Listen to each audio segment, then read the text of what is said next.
Stop looking at the spot price. The number flashing on your screen is a lie. As of 10 minutes ago, the global mechanism for pricing silver didn't just malfunction, it ceased to exist. We are witnessing a phenomenon that financial historians will study for decades, a complete decoupling of the paper derivative market from the physical reality of metal.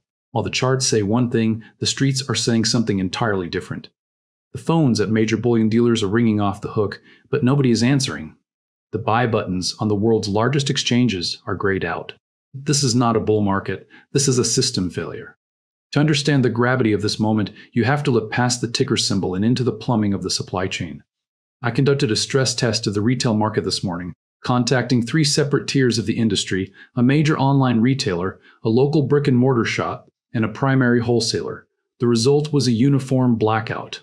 Automated messages citing unprecedented volatility have replaced trading desks. Emails that usually contain price sheets now contain suspension notices.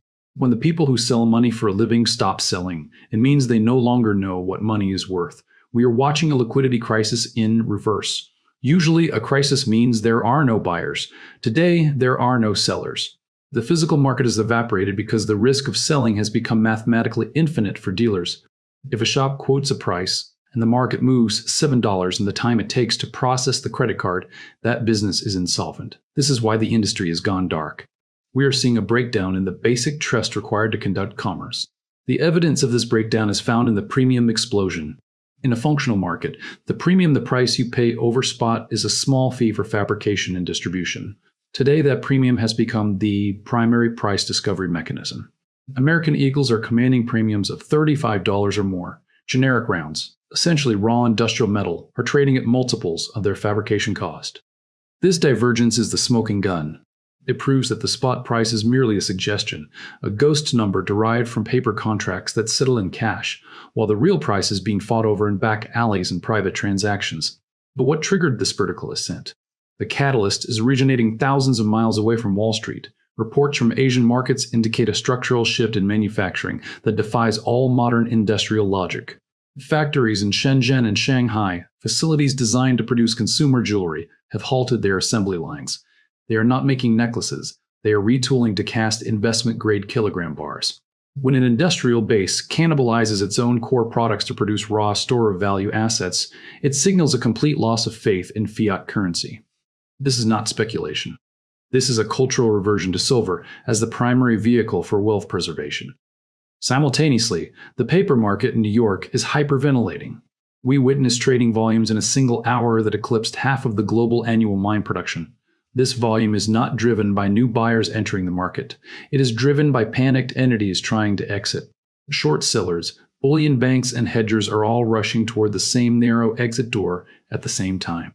The velocity of this move from $103 to $110 in 72 hours indicates a forced liquidation event.